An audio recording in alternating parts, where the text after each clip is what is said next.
আসসালামু আলাইকুম শাহিন ভাই। ওয়ালাইকুম আসসালাম, কি অবস্থা, কেমন আছো? ভালো আলহামদুলিল্লাহ। এইসব গাছের মধ্যে কিসের ওষুধ দিতেছেন? গাছ ডিক্কাটা এইদিকে ধরো, আমি তোমার দেখাই, এদিকে আসো। এই যে এই ডিক্কাটা আছে না, এই যে গাছ মরে আছে না ডালা, এই দেখাই, এই যে পোকটা আছে না, এই যে ভিতরে কিরা হয়, এই কিরা ওষুধ দিতেছি। এই গাছটা ডিক মারা গেছে, দেখছো? জি, কিরা নষ্ট করে লয়, এই জন্য ওষুধ আনছি আমাদের দোকান থেকে, আমাদের গাংপার থেকে না, গাংপার।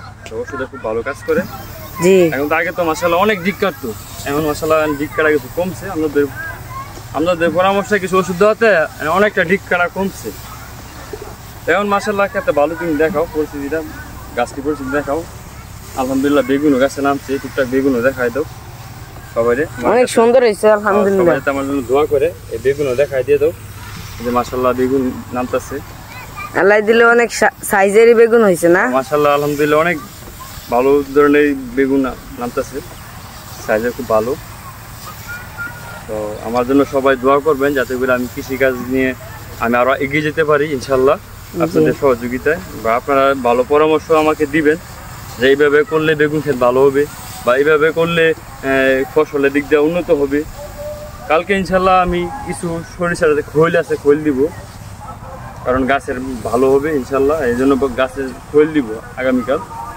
তো কালকে ইনশাআল্লাহ খৈল দিব সকালে। তো আমার ক্ষেতের জন্য সবাই দোয়া করবেন, যাতে আমি কৃষিকাজ নিয়ে যাতে আমি এগিয়ে যেতে পারি। আল্লাহ পাকে যেন আমার এরকম তৌফিক দান করে। সবাই ভালো থাকবেন, সুস্থ থাকবেন। আসসালামু আলাইকুম।